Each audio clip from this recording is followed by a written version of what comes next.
Welcome to a place where hearts unwind, infinite threads that gently bind, love and compassion in every line. Together we rise through space and time.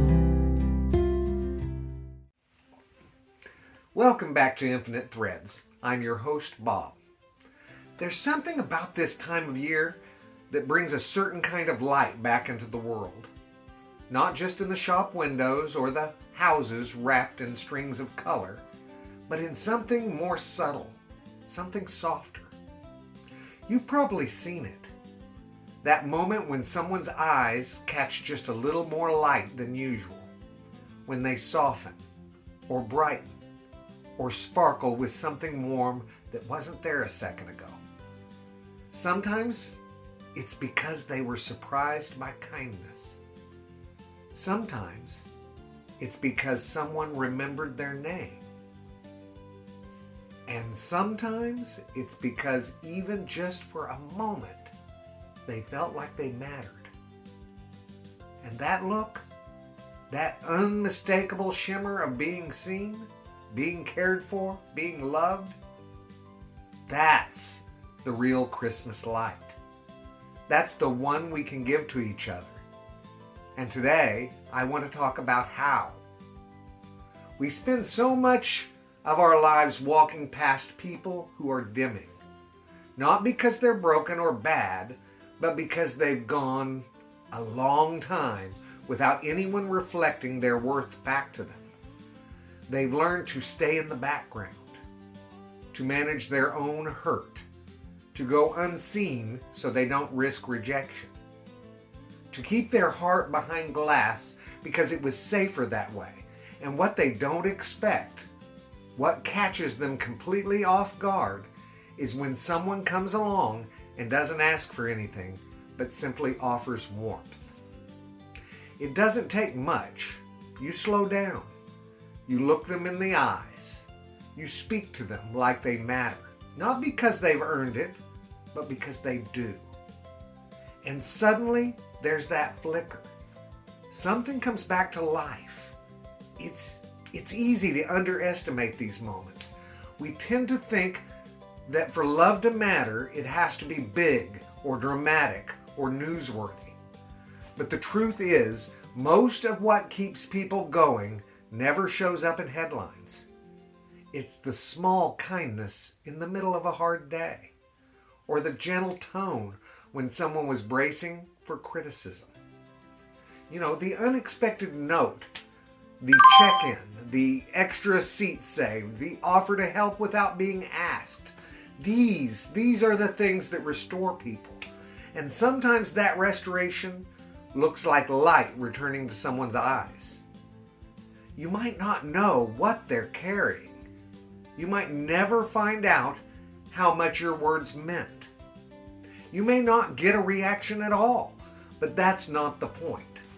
The point is, you chose to bring warmth instead of indifference. You made room. You left someone better than you found them. And that's the kind of love that keeps moving.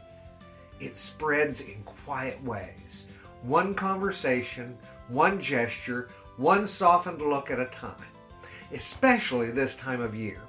There's so much pressure around the holidays to get everything right, to perform joy, to make memories, to craft the perfect day. But what stays with people isn't the perfection. It's the presence. It's knowing that someone remembered them. That someone noticed when they were a little quieter than usual. That someone took the time to include them without having to be asked. If you've ever seen someone's face change just because you made space for them, that's the kind of Christmas magic that doesn't fade. And maybe the most beautiful part is this: you don't have to feel cheerful to offer this kind of light. You don't have to be in the mood, and you don't have to have your own life figured out. You don't have to force a smile even. In fact, sometimes the best kind of kindness comes from people who are quietly carrying their own weight and still choose to be gentle with others anyway. There's something holy in that, something bigger than words. If you've ever felt the light go out in your own eyes before, you know what it means to have it return. Maybe someone looked at you with love when you didn't expect it. Maybe someone listened without rushing you along, or maybe someone reminded you of your goodness at a moment when you were doubting it. And something in you came back online. That's what we get to offer each other now. Not because it's the season, but because this season reminds us we can. So as the week unfolds, as the lights go up and the world leans into celebration, don't forget where the brightest light really comes from. It's not in the decorations. It's not in your attention, your tone, your presence, your choice to care. That's the light in their eyes. And the best part, when you help someone else find it, it has a way of showing up in yours too. I love you guys very, very much. And you know what I need you to do. Go out and pass that on. All right? Later, Gators. Talk to you soon.